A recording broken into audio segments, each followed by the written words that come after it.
Sous le soleil brûlant du désert, un homme regarde le Sphinx. Il ne voit pas un monument, mais un miroir. Le reflet d'un destin impérial. Car avant Waterloo, avant l'Europe entière à ses pieds, il y eut l'Égypte, là où Napoléon rencontra le silence des dieux et l'éternité du sable.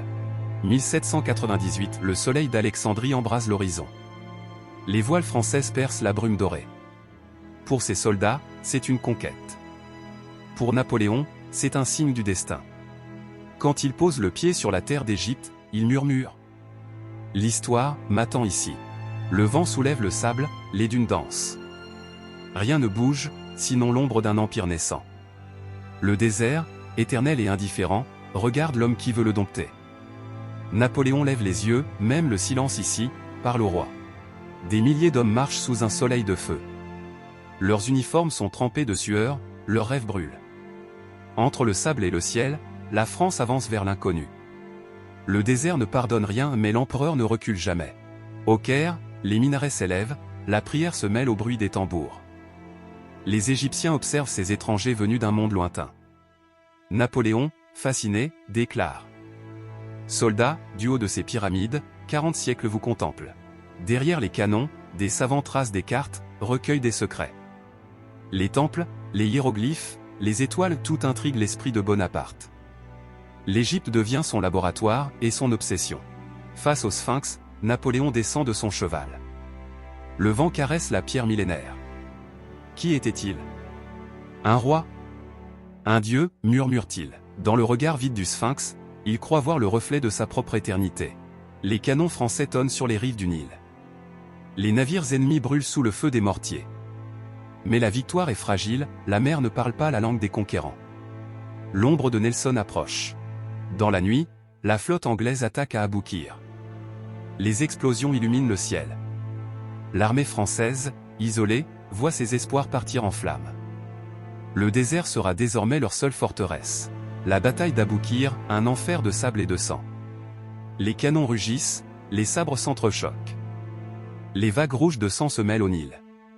Napoléon survit mais son rêve chancelle. Dans sa tente, l'empereur contemple la carte du monde.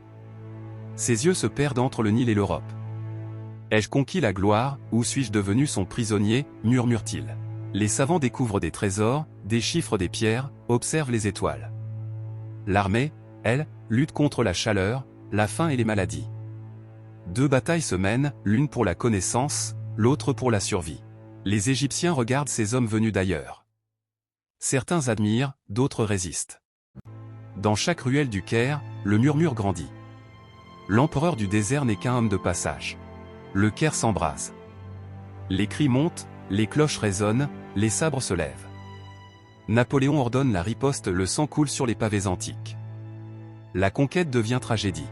Le soleil se couche sur les champs de bataille.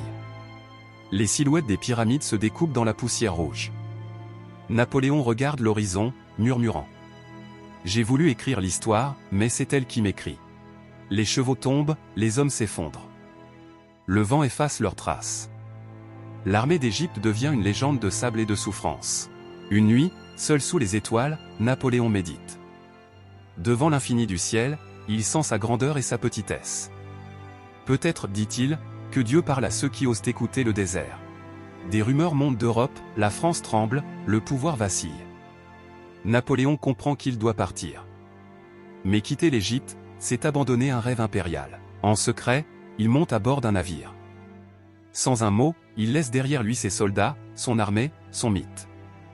Le vent du nord l'emporte vers un autre destin. Les savants restent. Ils écrivent, dessinent, gravent dans la mémoire du monde la grandeur perdue. Grâce à eux, l'Égypte renaîtra dans les livres et les rêves. Les dunes reprennent leur calme. Là où l'armée passa, le sable recouvre tout.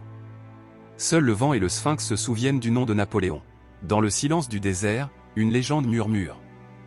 L'homme qui défia le temps a rencontré l'éternité. Et le Sphinx garde son secret. En 1799, Bonaparte rentre à Paris. Le peuple acclame son nom. Personne ne sait qui l'a fui. Seul le désert connaît la vérité. De général, il devient premier consul, puis empereur. L'Égypte fut son épreuve. C'est là-bas qu'il a appris à se mesurer à l'immortalité. Des années plus tard, il se souvient encore du regard du sphinx. Nous sommes deux rois du silence, murmure-t-il. L'un de pierre, l'autre d'ambition. Mais tous deux, faits pour défier le temps. Si cette bataille t'a fait frissonner, abonne-toi pour ne rien manquer des légendes de l'histoire. Cloche rejoint les rangs des passionnés, là où l'histoire respire encore. Caméra parce que chaque empire tombe, mais les histoires, elles, ne meurent jamais.